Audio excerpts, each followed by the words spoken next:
Hello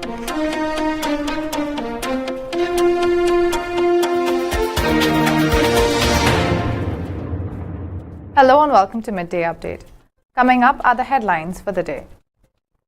52nd National Day, His Majesty to preside over military parade in Dhofar.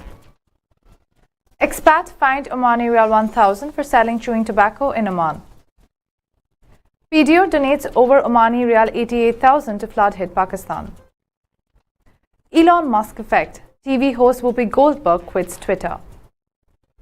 FIFA World Cup Qatar 2022, demand for private jets from India soared. Fire breaks out in Dubai high-rise, no injuries reported. Oman Sailing Festival begins in Salalah. Rohit Sharma escapes injury after being hit on hand during practice. Those are the headlines. Now for the local stories for the day. His Majesty Sultan Haitham bin Tariq will preside over the military parade that will be held in Al Nasser Square in the Dhofar Governorate on Friday, November 18, 2022, on the occasion of the 52nd National Day. The Secretary-General of National Celebrations announces the completion of the program and equipment for the celebration of the 52nd Glorious National Day 2022, the most important of which is the military parade under the high patronage of His Majesty Sultan Haitham bin Tariq, which will be held on the 18th of November at Al Nasser Square in the Dhofar Governorate, Oman News Agency said in a statement. His Excellency Sheikh Sabah bin Hamdan Al Saadi, Secretary-General of the Secretary-General of National Celebrations, said that a reception will be held in the wilayats and governorates of the Sultanate of Oman with the participation of citizens. The highlights of this year's National Day celebrations are drone shows, laser shows, and some accompanying shows that will be held in Muscat Governorate on November 18th and 19th in two different sites, in Dhofar Governorate on November 18th and in Musandam Governorate on November 23rd. A number of development projects will be inaugurated.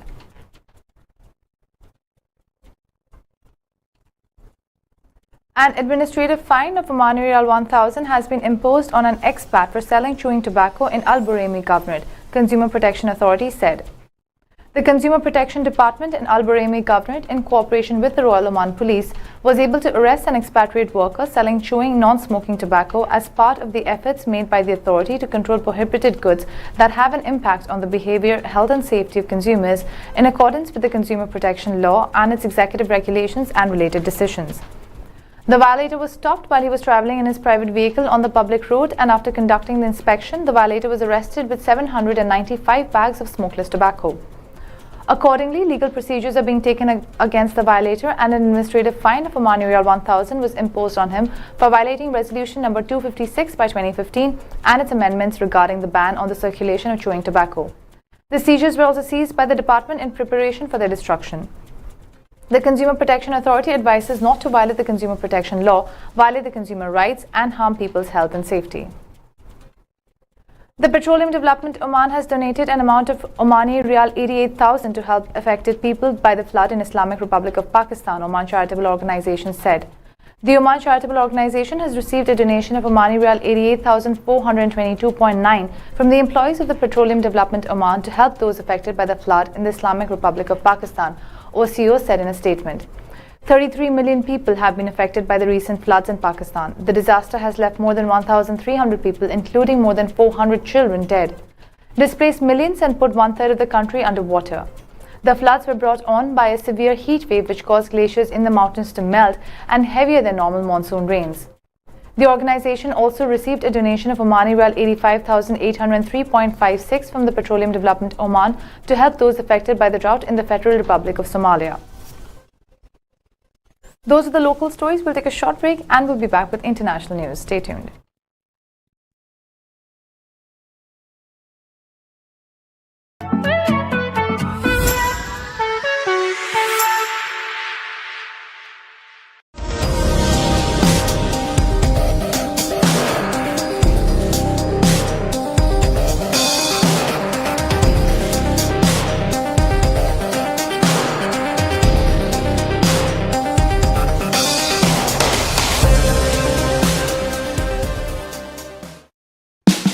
Oman's largest online supermarket now has no minimum order limit. From grocery to household items, Rafiq has everything that you want. Enjoy worry-free shopping with over 8,000 products to choose from and get it delivered straight to your doorstep. Rafiq, you order, we deliver.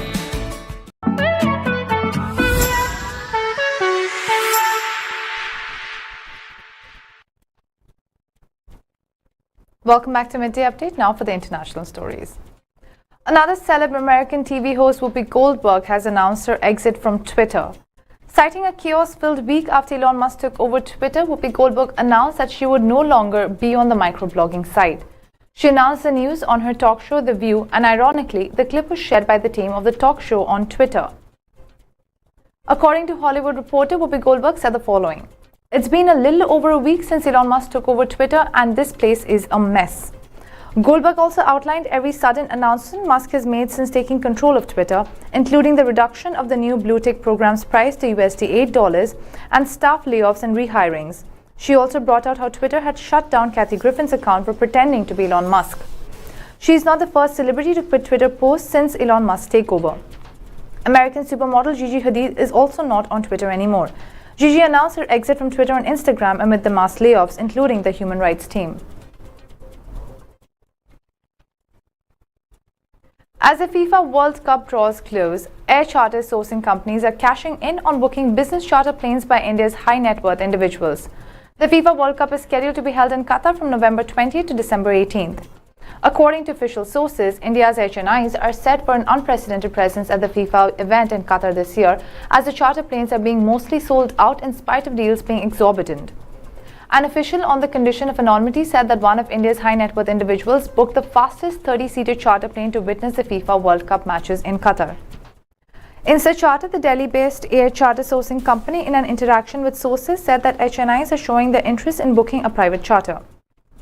"This past month, the maximum trip requests we have received are for Qatar and Dubai for FIFA matches," Captain Abhishek Sinha, founder of Insta Charter, said. The country's affluent class has increased the demand to book private charters for FIFA matches, as the hotels queuing up are sold out in Qatar and the number of hotels available does not match the number of FIFA spectators. Insta Charter is a global air charter sourcing platform to connect operators and brokers in the business air charter industry. Insta Charter confirmed to sources that most of the prominent personalities who will be witnessing the FIFA match from India have booked their charters through Insta Charter. People watching a 90-minute match of their favorite FIFA team are resorting to charters so that they can return after the match on the same day, as the number of hotels in Qatar is not enough for the number of visitors to FIFA. Further, charter sourcing company Insta Charter's founder reveals that India's ultra-high net worth individuals are under 40 and spend more on experiences than on jewelry. Usually, private charters of 30-seater planes take around 5 hours for one way to Qatar or Doha from Delhi, and the operators charge the cost as per two-way pricing that further increases the cost if it includes plane holding, airport fees, and crew charges. Meanwhile, ahead of the Football World Cup in Doha, Tata Group-owned Air India announced the launch of 20 new weekly flights to Qatar from major Indian cities Mumbai, Hyderabad, and Chennai. The added capacity will cater to the surge in demand expected around the football extravaganza in Qatar, scheduled in November and December 2022, the airline said in a statement. The first FIFA World Cup to be held in the Middle East and the Arab world will kick off on November 20th, bringing fans from the region and around the globe together in a compact and modern setting. A fire broke out on Monday morning in a high-rise building in Dubai near Burj Khalifa, the world's tallest building. However, Dubai Civil Defense Team successfully extinguished the blaze that broke out on the facade of a multi-story tower in downtown Dubai. All residents were evacuated safely and there were no reports of any injuries or casualties. Dubai Civil Defense Teams arrived at 8 Boulevard Walk within minutes the report was received about the fire on November 7th. Firefighting teams worked successfully to put out the blaze which affected the tower's facade. The officials confirmed that the fire had been brought under control. Black char marks from the blaze could be seen stretching up the buildings that parts of a series of towers called 8 Boulevard Walk by Emaar, the state-backed developer in the Emirates. Those were the international stories. We'll take a short break and we'll be back with sports news. Stay tuned.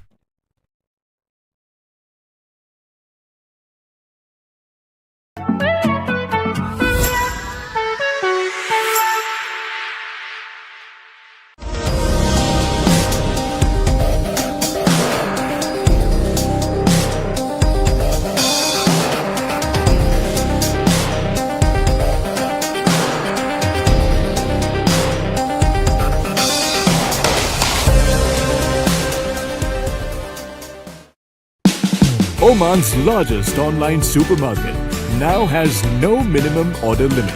From grocery to household items, Rafiq has everything that you want. Enjoy worry-free shopping with over 8,000 products to choose from and get it delivered straight to your doorstep. Rafiq, you order, we deliver.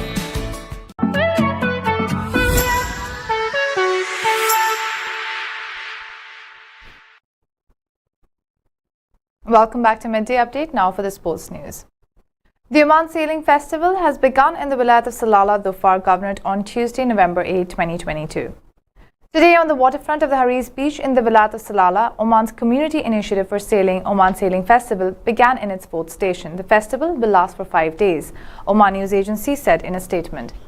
The festival, which is organized by Oman Sailing in cooperation with the Office of the Governor of Dhofar, comes as part of the efforts of the Ministry of Heritage and Tourism to promote tourism in the Governorate, introduce the Omani maritime heritage, highlight its ancient history, and advance the tourism, sports and youth adventure sector in the Sultanate of Oman.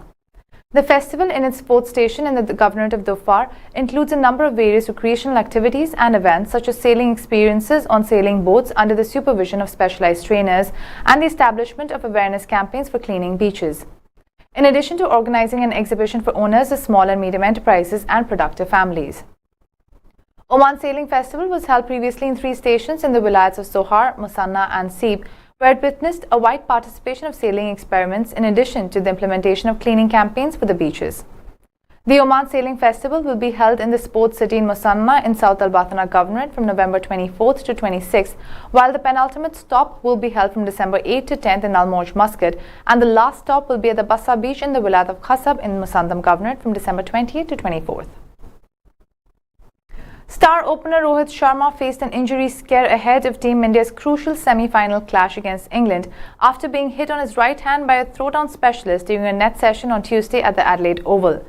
The Indian captain was battling in the nets to the throwdown specialist when the ball snuck up on him and hit him on his right hand. He was immediately seen withering in pain and quickly used a magic spray to reduce the intensity of the pain. There were concerned faces in the team after the batter was hit, as he is an important cog in the wheel for the Indian team. Rohit, however, did not leave the training session and nursed his hand with an ice pack for about half an hour before returning to the net session. The team breathed a sigh of relief after he resumed his training. The Indian batter has scored 89 runs in the ongoing T20 World Cup, with his highest score of 53 coming up against Netherlands. Following his side's 71-run victory over Zimbabwe in their final ICC T20 World Cup Super 12 stage match, Indian skipper Rohit Sharma had said that it will be important to adjust to conditions as quickly as possible ahead of their semi-final clash against England at Adelaide on Thursday. India is scheduled to play England at the Adelaide Oval on Thursday, November 10th in the semi-finals of the ongoing T20 World Cup. Earlier, Suryakumar Yadav's breathtaking knock of an unbeaten 61 from 25 balls, followed by a superb bowling from the bowlers, helped India bundle out Zimbabwe for 115 to clinch a 71-run win in their final Group 2 Super 12 match of the ongoing ICC T20 World Cup at Melbourne on Sunday. Those are all the local, international and sports stories for the day. For more updates, stay tuned and keep watching TTV. You've just heard the live feed from the TTV studios on TFM 95.4. Let's talk.